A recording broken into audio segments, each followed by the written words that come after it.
Hi friends, green ലൈറ്റിൻ്റെ പുതിയൊരു വീഡിയോയിലേക്ക് ഇന്ന് സ്വാഗതം ചെയ്യുന്നു. ഞാനിന്നൊരു ലെയറിങ്ങിനുള്ള ഒരു പോട്ടിംഗ് മിക്സ് തയ്യാറാക്കുന്ന വീഡിയോ ആണ് ചെയ്യുന്നത്.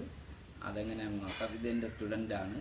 അവന് ഇങ്ങനെ ഈ കൃഷിയുമായി ബന്ധപ്പെട്ട ഈ കാര്യങ്ങൾ ചെയ്യുന്നതിനും വീഡിയോ എടുക്കുന്നതിനൊക്കെ വലിയ താല്പര്യമുണ്ട്. അതുകൊണ്ടാണ് ഞാൻ എൻ്റെ വീഡിയോയിലെല്ലാം ഉൾപ്പെടുത്തുന്നത്. അപ്പോൾ നമുക്ക് പോട്ടിംഗ് മിക്സ് തയ്യാറാക്കാം. ഞാൻ അതിനായിട്ട് മൂന്ന് പാർട്ട് കോക്കോ പിറ്റ് എടുത്തിട്ടുണ്ട്. 3 പാർട്ട് കോക്കോ പിറ്റും 1 പാർട്ട് ചാണകപ്പൊടി എടുത്തിട്ടുണ്ട്. അപ്പം നമുക്ക് മിക്സ് ചെയ്യാം. ഒന്ന്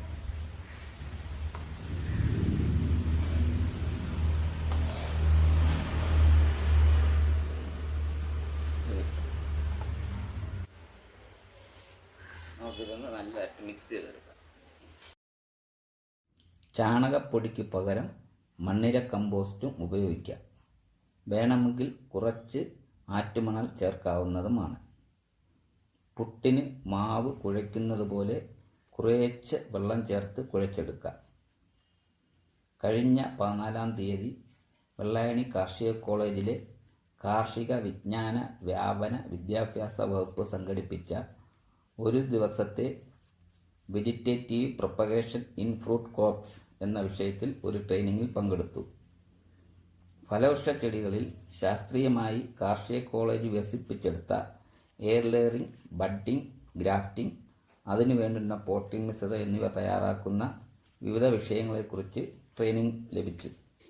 അതുപ്രകാരമാണ് ഈ പോട്ടിംഗ് മിശ്രിതം തയ്യാറാക്കി വീഡിയോ ഇടുന്നത്. മിശ്രിതം ഇതേപോലെ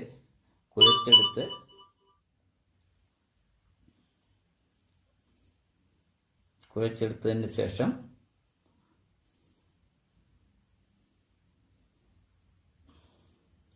ഇതേപോലെ നല്ല വണ്ണം കുഴച്ച് ഉരുളകളാക്കി പിഴിഞ്ഞെടുത്താൽ 1-2 തുള്ളി വെള്ളം വരുന്ന രീതിയിലാണ് കുഴച്ചെടുക്കേണ്ടത്. പോട്ടിംഗ് മിശ്രിതം തയ്യാറായിട്ടുണ്ട്. വീഡിയോ കണ്ട് ഇഷ്ടപ്പെട്ടെങ്കിൽ ലൈക്ക് ചെയ്യുക, ഷെയർ ചെയ്യുക, ചാനൽ സബ്സ്ക്രൈബ് ചെയ്ത് സപ്പോർട്ട് ചെയ്യുക. ഗ്രീൻ ലൈറ്റിൻ്റെ മറ്റൊരു വീഡിയോയുമായി വരുന്നതുവരേക്കും എല്ലാവർക്കും ബൈ.